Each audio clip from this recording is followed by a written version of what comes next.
There are a lot of good families in Rochester Hills, Michigan, but all Alex needed was just one.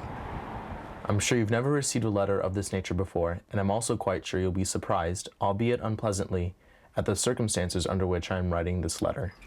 Alex Chivescu is a student, perhaps the smartest student at Stony Creek High School. His SAT scores were near perfect. He's a very bright young man. Colette Judge is his counselor. When things were crazy at home, he could focus on school, and that made it better for him. I suppose this is where I should delve into a brief summary of my life. My parents divorced when I was 2 years old, and I have not heard from my father since. My mother was a nurturing and loving person, to which I credit my early start on the path of academics. In fact, his mom was getting her PhD in computer science when one day she got in a car crash and suffered a head injury. Alex says it changed her. Night and day. Yeah. Not physically, just mentally. She would become abusive and neglectful. Through most of grade school and into high school, Alex bounced back and forth between foster care and living with his mother, who every time promised to do better, but never did. Which goes into why the last time I was removed from her custody, I pushed for her rights to be terminated. Not because I didn't love her, but because had I not, I would have been placed back with her, and the circus would have gone on.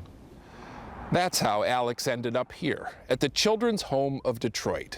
It's an orphanage, but more importantly, it's in a whole different school district than Stony Creek. And Alex says he didn't leave his mother just to lose the only real home he ever knew. My school means everything to me. When chaos reigned at home, I immersed myself in my studies and my friends. Unfortunately, it's nearly impossible to find any foster home for a 17-year-old boy. Plus, his social worker at the time wasn't even trying anyway. Nobody was advocating for him, so he had to advocate for himself.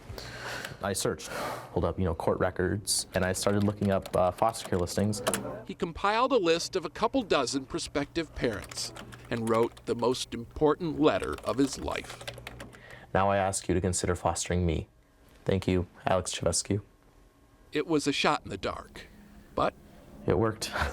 Last fall, empty nesters Jim and Suzanne Banty took Alex into their home and hearts. We've grown to love him. Really? Yeah, he's a member of the family. We hope he chooses to stay there. And with that, it was a really nice surprise. Alex now has something to go with his school family. A family. Steve Hartman, CBS News, Rochester Hills, Michigan.